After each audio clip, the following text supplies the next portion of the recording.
Bonjour à tous, aujourd'hui nous allons parler des hooks dans React, de la programmation fonctionnelle et de comment on va faire un exemple pratique où on va regarder comment faire des appels API en utilisant justement les hooks et Axios comme librairie. Alors, du coup, la question qu'on va regarder, qu'on va examiner plus précisément aujourd'hui, c'est pourquoi est-ce qu'on utiliserait des hooks React? Qu'est-ce qu'ils apportent? C'est quoi l'intérêt? Et aussi, du coup, comment les utiliser, comment bien les utiliser.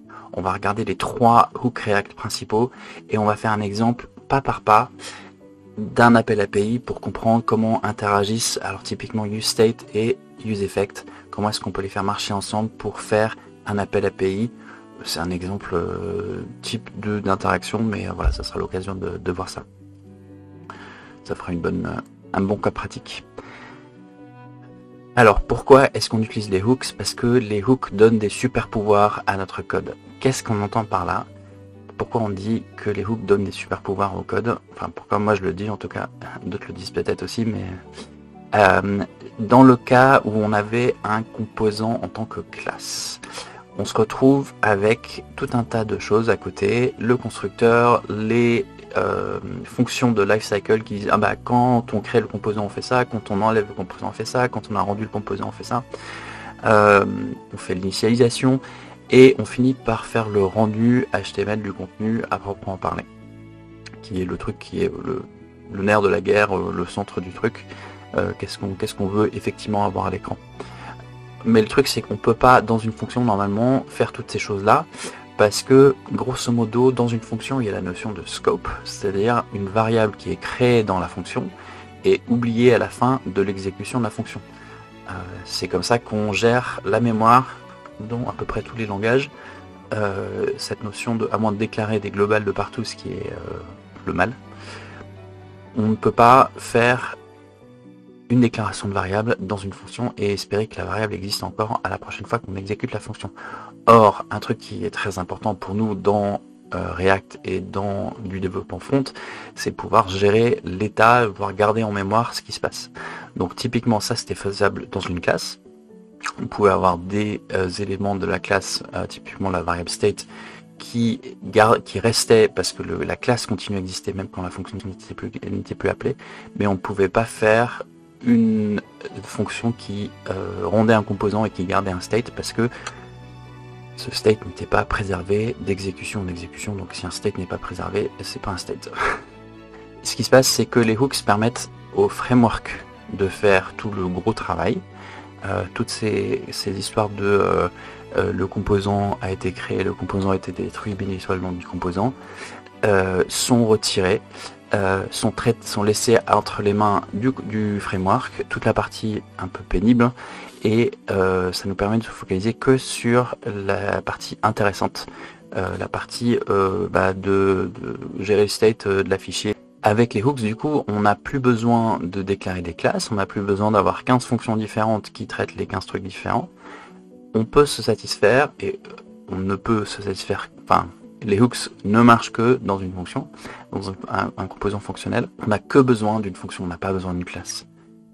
Et la façon dont ça marche, c'est que c'est justement les hooks qui permettent d'ajouter ces super pouvoirs, c'est pour ça qu'on parle de super pouvoirs, dans la fonction. Ça permet de gérer cette histoire d'état typiquement et de ce genre de choses, de logique, le composant a été créé, le composant a été détruit, bénéficiez le nom du composant, dans la fonction elle-même, sans avoir besoin d'avoir toute la grosse artillerie de la classe qui vient autour. Avec de grands super pouvoirs viennent de grandes responsabilités. Les hooks doivent être utilisés d'une manière très précise pour pouvoir fonctionner. Il n'y a rien de compliqué, c'est hyper simple.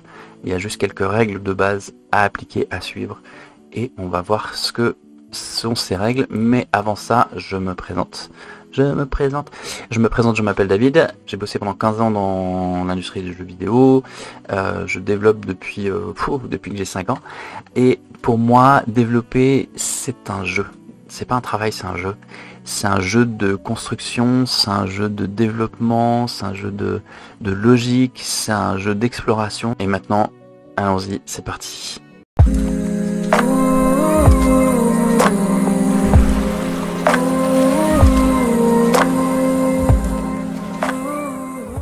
je disais, il y a des exigences sur l'utilisation des hooks. Cette exigence est hyper simple.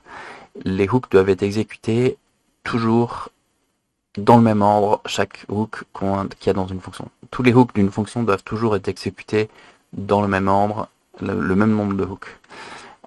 Ça veut dire typiquement qu'on ne peut pas faire if flag then hook, enfin le code qui est à l'écran là, parce que ça veut dire qu'il y a des cas où le hook sera exécuté, d'autres pas, et c'est le séquençage précis des hooks, que tous ces hooks soient exécutés dans le même ordre à chaque fois, qui permet au moteur de fonctionner. Donc c'est impératif de bien respecter cette règle-là.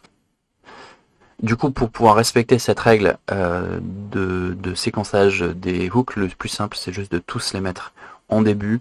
Ça simplifie le problème, on les aligne, on met rien d'autre, ils sont tous là, et la question est réglée. Une deuxième règle qui est plus de l'ordre de la convention, et qui ne cause pas de problème si on ne la respecte pas, mais qui améliore la lisibilité, c'est que de rendre que chacune de ces fonctions s'appelle use quelque chose. Use context, use state, use ref, use super pouvoir, et comme disait ma mère, utilise ta tête, use your head. Et la raison de cette nomenclature, c'est qu'en fait ces hooks vont aller chercher de la fonctionnalité ailleurs dans le framework. Donc, use va chercher, hook c'est un crochet, donc on va accrocher du contenu qu'on va aller prendre d'ailleurs, de la fonctionnalité qu'on va aller prendre d'ailleurs et qu'on va utiliser. Alors les trois hooks principaux, il y a useState, useEffect, useContext. useState permet de gérer le state, ça peut paraître étonnant vu le nom. Ça permet aux composants de se souvenir du state entre les fois où il est exécuté. La syntaxe est très simple, on a on appelle la fonction useState avec une valeur initiale. Dans TypeScript, on rajoute une déclaration de type sur le state si on veut, si c'est pas évident. Cette fonction, elle renvoie un tableau de deux choses. Le premier, c'est l'état actuel en cours, et la deuxième, c'est la fonction qui permet de d'initialiser le state, le setter quelque part. Donc par exemple ici, si on a useState égale 0, enfin useState de 0, ça renvoie un counter qui va valoir 0, un set counter, quand on fera set counter, la fois d'après le counter vaudra 1. C'est pas très compliqué, il y a une logique un peu compliquée derrière au niveau de comment c'est codé, mais à utiliser c'est hyper simple, et c'est pour ça que pour moi ces useState c'est vraiment assez révolutionnaire dans la façon dont ça change notre façon de coder. useEffect permet de déclencher des effets de bord, donc ça permet par exemple de dire exécute telle fonction à la première fois qu'on exécute la fonction, ou s'il y a une valeur qui change quelque part. La syntaxe pareil, très simple, useEffect de la fonction qu'on veut exécuter et d'un tableau des valeurs qu'on veut surveiller et sur lesquelles on veut déclencher un effet de bord si jamais il y a une des valeurs qui change. C'est typiquement la façon dont on va faire, la façon qu'on va utiliser pour appeler une API. useContext permet de créer des variables globales, des singletons. On fait ça parce que typiquement il y a des cas où on a des valeurs qu'on va passer de composant en composant, par exemple le nom de l'utilisateur, ce genre de choses, qu'on récupère tout en haut de manière générale, et des fois on a besoin pour l'afficher pour le sous-titre du truc qui est à côté qui va afficher bonjour Maurice.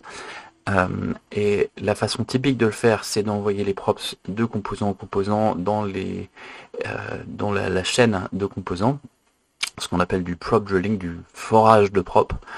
C'est assez moche parce que ça rajoute des paramètres un peu partout alors qu'ils ne sont pas directement utilisés.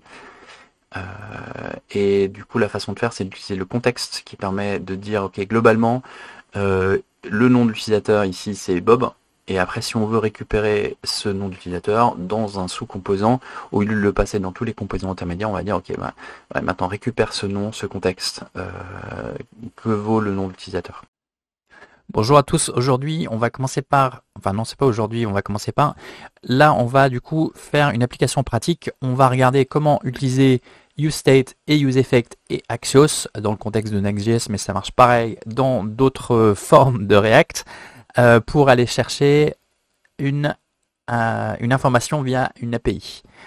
Alors, ça marche aussi avec d'autres librairies que Axios. Le principe, l'idée, c'est simplement regarder comment faire fonctionner useState et useEffect ensemble pour faire marcher tout ça.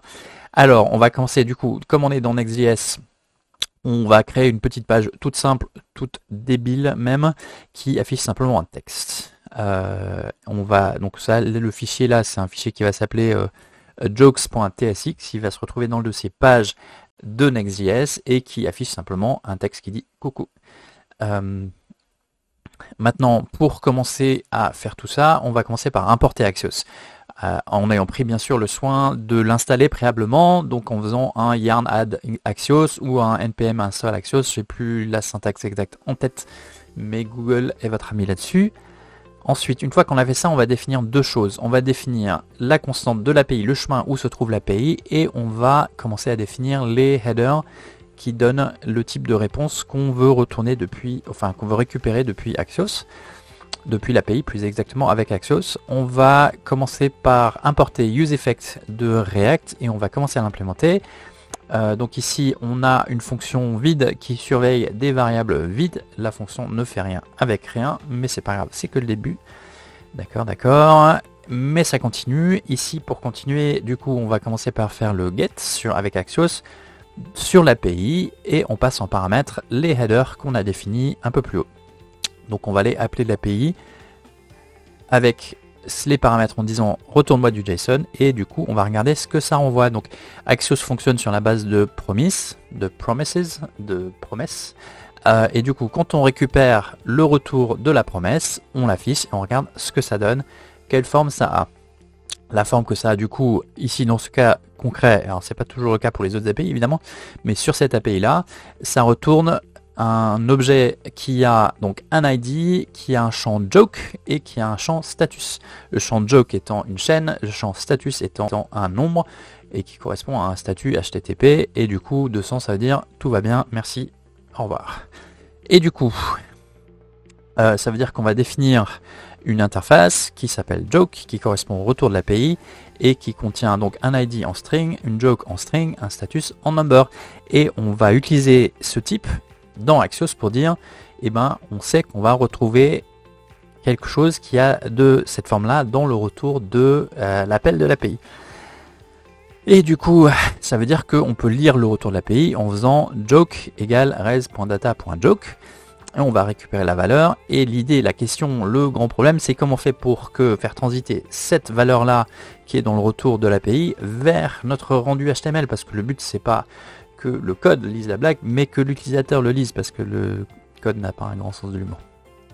Donc avec ça, on ne peut pas directement, à la ligne 28, mettre des crochets et mettre res.data.joke, parce qu'en fait, res, c'est la valeur de retour dans la promesse. La promesse, imaginez que le retour de l'API mette une seconde, on a fait le rendu, on a lancé le rendu, on a lancé la promesse, le rendu est fait, et une seconde après, on récupère la valeur de la promesse, le res.data.joke ici.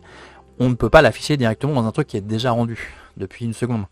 On est théoriquement coincé, mais c'est là que rentrent en ligne de compte les super pouvoirs des hooks de React. On va faire un useState et on va utiliser le res.data.joke dans le useState. C'est hyper simple en fait. On importe useState à côté de là où on a importé useEffect depuis React. Et on va commencer à la ligne 17, là du coup, à récupérer. On va faire un appel à useState, on va créer un useState avec de type string qu'on va initialiser à undefined parce que initialement, on n'a pas la blague. Et dans ce useState va nous retourner deux choses. Comme on l'avait vu, il va retourner l'état en cours qui va initialement du coup être égal à undefined et le setter, la fonction qui nous permet de mettre à jour le state. Ensuite, ligne 23, dans la promesse, dans le retour d'Axios de l'appel à l'API, on dit si il y a effectivement un retour qui correspond à ce qu'on attend, ce qui normalement est le cas, mais on ne sait jamais avec les appels sur les API, des fois ça peut tomber en rade, des fois du code a des bugs, je sais, ça paraît étonnant, mais c'est comme ça. Et du coup, si on a bien une valeur qui est retournée, alors on affecte cette valeur avec cette joke à l'état joke. Du coup, on fait un setJoke sur resDataJoke. Et du coup, ligne 30, du coup, on affiche la valeur en cours de la joke, de la blague. Cette valeur en cours, initialement, elle est indéfinie. Du coup, on vérifie que la valeur existe avant d'afficher la blague. On pourrait faire un truc du genre no joke it s'il n'y en a pas, ou on aurait pu définir, voilà, bref. Et du coup, si on fait marcher tout ça, on se retrouve avec une blague. Man, I really love my furniture, me and my recliner go way back. Alors, c'est un jeu de mots sur go way back, parce qu'un recliner, c'est une chaise qui se bascule en arrière, et go way back, ça veut dire qu'on a à la fois qu'on va très loin en arrière, et qu'on a un long passé ensemble. C'est pas forcément la blague qui se traduit le plus facilement. Eh ben, imaginons qu'on veuille une autre blague. Comment est-ce qu'on fait? Et ben pour aller récupérer une autre blague, ce qu'on va faire, c'est que justement on va utiliser les variables qui sont surveillées, les valeurs qui sont surveillées dans le useEffect. On va créer un nouvel état. On va appeler cet état counter. On va l'initialiser à 0. On va faire du coup un useState 0 et récupérer counter et set counter là-dessus. Et on va surveiller cette valeur dans le useEffect, ligne 24. On vérifie, counter va faire partie des variables, des valeurs qui sont surveillées. Et si cette variable change, du coup, le useEffect va de nouveau être déclenché. D'où l'intérêt. Et du coup, de la ligne 29 à 33, on crée un bouton.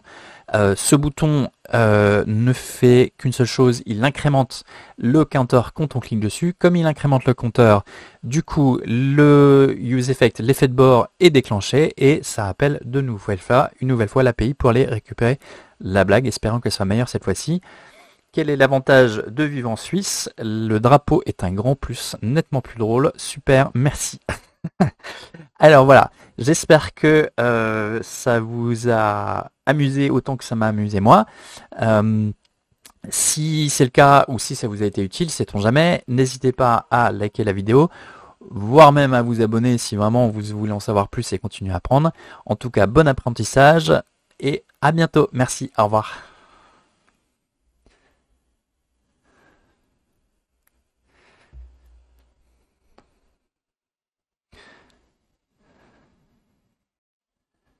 Ah oui, j'ai oublié de dire, je vais laisser le code dans un gist, dans un lien en bas dans les commentaires.